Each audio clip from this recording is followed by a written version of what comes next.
This video is going to give us an overview of Inventor and what happens when we start a part drawing. Remember, everything starts with a part and we model a part into 3D, and then with that 3D part we create a drawing file. So let's start with an actual part. So when you open up Inventor and you're at the splash screen, you're going to press the part button. Okay, and Inventor does take a little while to open, and it does take a little while to transition from one thing to the next, so just be patient. It should run just fine on your laptops. So when you click the part button, it's going to open up to this environment. Okay, so at this point you're just looking at the Inventor screen. You really can't do anything from here because you haven't created anything. So let's look at our environment right quick.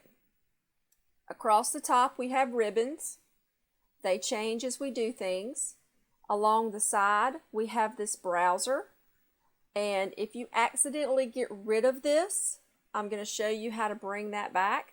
If for some reason you've been clicking and you just click it and now it's gone, you need this because it has to come back to you so you can actually see the steps of the things that you have done. So if you click this little plus, you can pick Model Browser and it will come back. Or you can go to View, User Interface, and then pick Model Browser and it will come back. So what we have here, we're on the 3D Model tab. When you start, you need to actually start a sketch. What Inventor wants you to do is sketch out the general shape of your object. So you're going to go to the Start 2D Sketch button, and when you click that, you come up with these planes. Now, in AutoCAD, in our orthographic projections, you now understand top, front, and right side. This is called the navigation cube.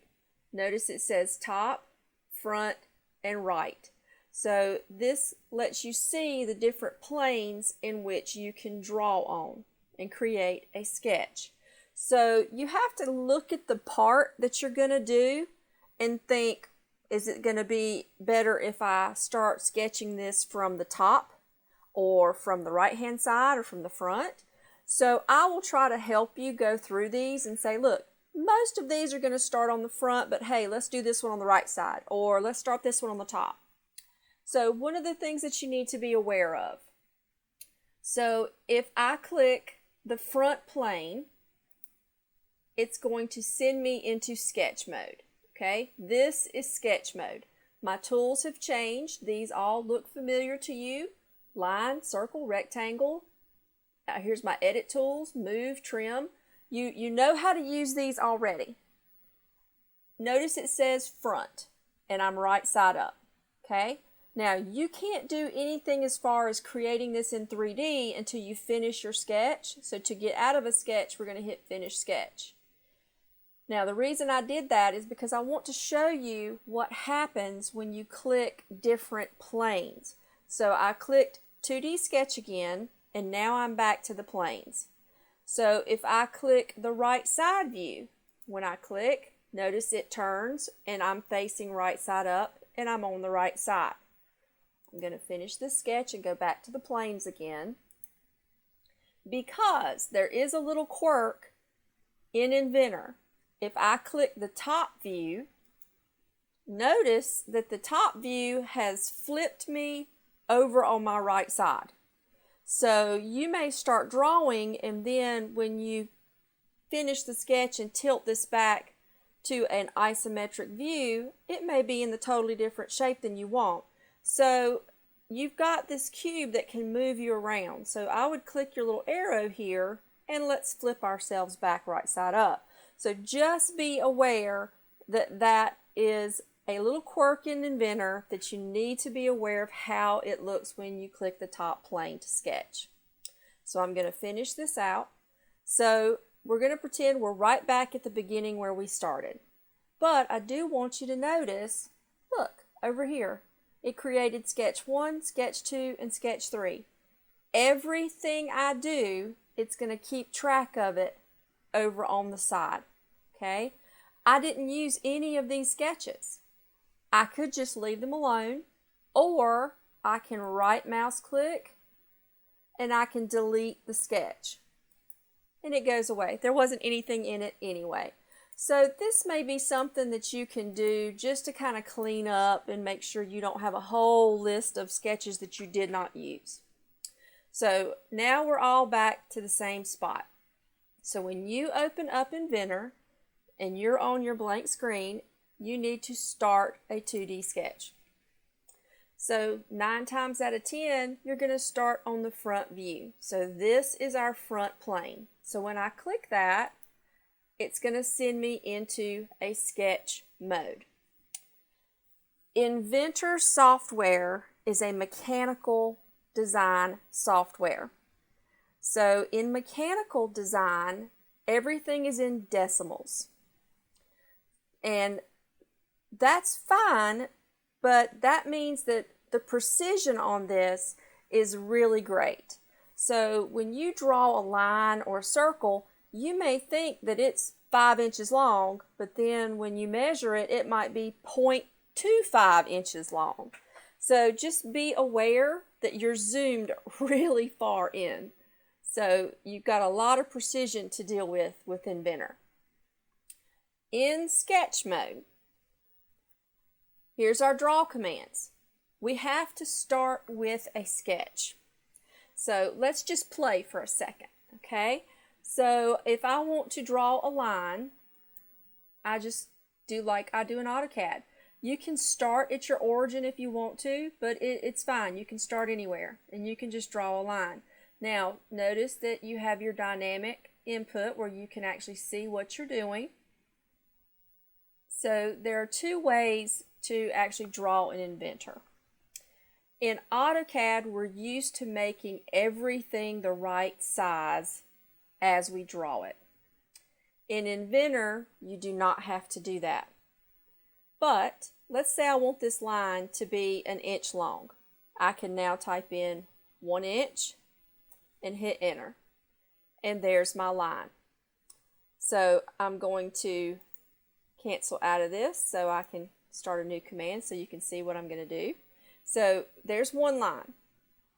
But what you can also do is I'm going to draw a line and, whoops, sorry, that is extremely crooked. So let's draw a straight line this time. So I'm going to draw a line, and notice I didn't measure anything, but I need it to be 1 inch. What you can do in Inventor is you can kind of work your way backwards. You can draw out a shape and put the dimensions of what you want it to be. So here is my dimension button. Notice it's just one button. I don't have linear, angle, radius. It's just one button that does everything. So if I click dimension button, I don't have to pick the endpoints. I can just pick the whole line and pull out a dimension. A dialog box will pop up and I can now edit that. So if I want that to be 1 inch, I can type in 1 and hit enter. Now my line is 1 inch. So you can kind of work your way backwards when you sketch things out. There is no erase button. So if you hit escape on your keyboard and you want to erase something, you can just highlight it, or just like in AutoCAD, you can use your crossing windows and then you just click delete on your keyboard, or you can right mouse click and hit delete. So there is no erase button. When you draw, a lot of our drawings are in fractions. So you have to be careful how you type that in. In AutoCAD, we use the dash. We can't do that in Inventor because it understands the math. So if I have a line and I want it to be 1 3/4 long, if I type in 1-3/4, it's going to give me a very tiny little line because I just told Inventor I want 1 minus 3/4. And it did the math and I get 1/4. So if I want to type in a fraction and I want 1 3/4, I have to use a space. So 1 space 3/4. Enter. Now I have a 1 3/4 line. So it takes a little bit to get used to. When you start dimensioning, if a dimension isn't right, you can edit everything, but just be aware that you can't put that dash in there because it's going to do the math for you. However, the good thing is it does the math for you. So if you have a line that is 1 inch and 1/2, and then you have to add another 3/8, you can actually tell it to be 1 plus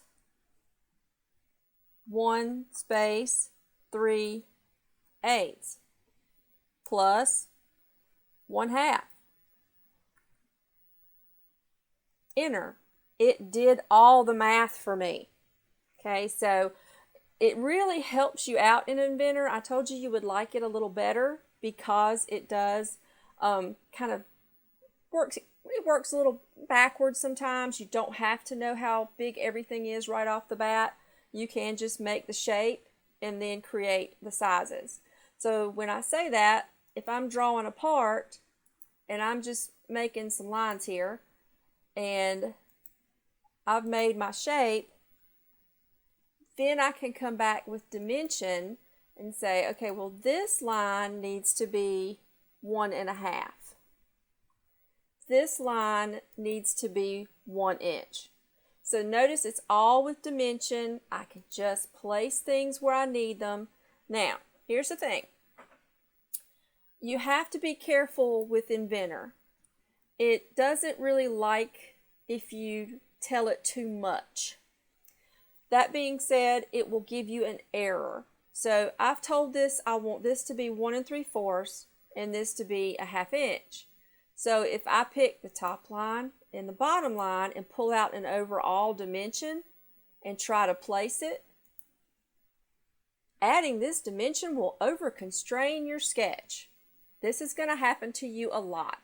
Basically, Inventor just said, look, you told me this was a 1/2 inch and this is 1 3/4. I can do the math. I don't need you to give me an overall dimension. So just cancel and leave it like it is. Now, when you draw, dimensions lock things in place. And as we draw some things, I'm going to purposely do things a little wrong so you can see what happens when you lock something and then try to do something else and it kind of messes with it, okay? So dimensions lock things in place. So this line is 1 3/4 no matter what I do with it. See, I'm just picking things up and clicking and holding, trying to move them around. I have these where they are locked into place. Now, if I were to delete some dimensions, so now things aren't locked, well, this moves. See, so you have to be careful and make sure that you dimension everything out the way it's supposed to be, so Inventor is locking these lines in place.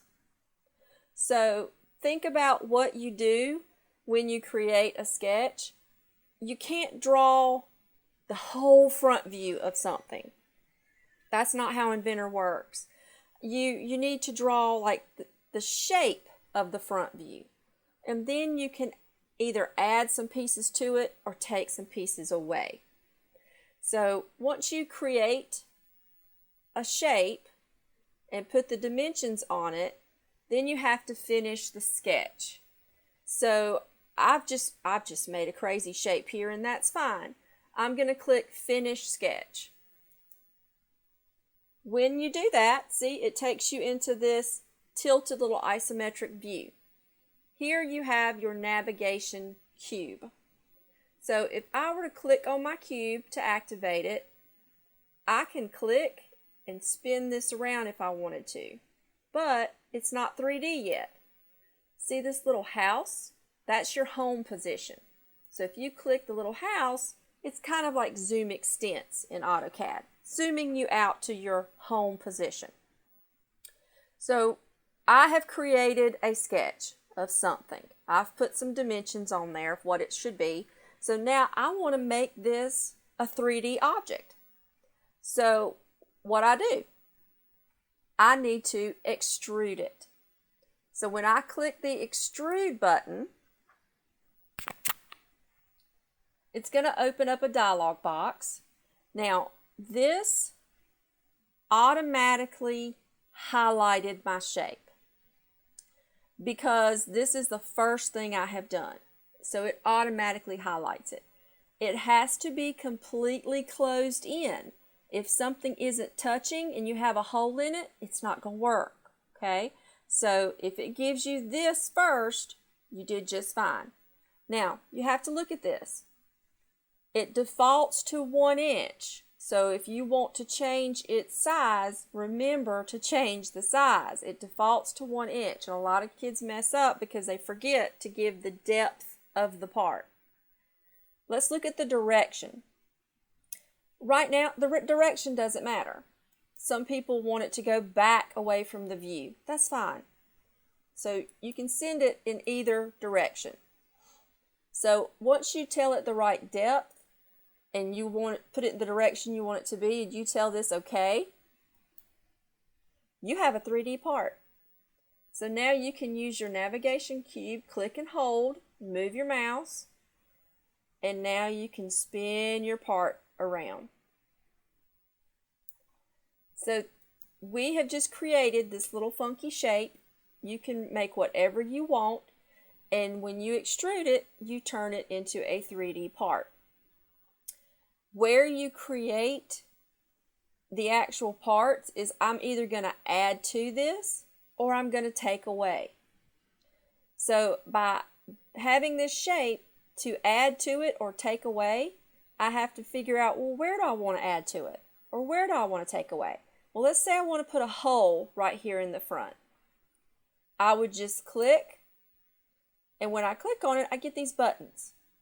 Well, the very last button is Create Sketch.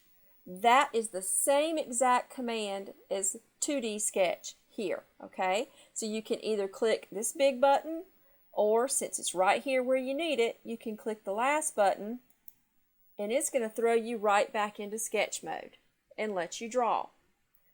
So let's say I want a hole in this. Let's go to Circle. Now, this is different from AutoCAD. I don't need you to draw out center lines. Just click the circle and draw a circle. We're going to use our dimensions to put things where they need to be. So if I click the center of this circle and then the edge of the part, I can click and let's say I want this to be 5/8, and then I click from the center to the bottom. I'm going to tell that 0.75. Again, I'm just guessing. We're just making something. Now I need to tell the circle how big to be. So if I click, notice my dimension, the little symbol there kind of changes.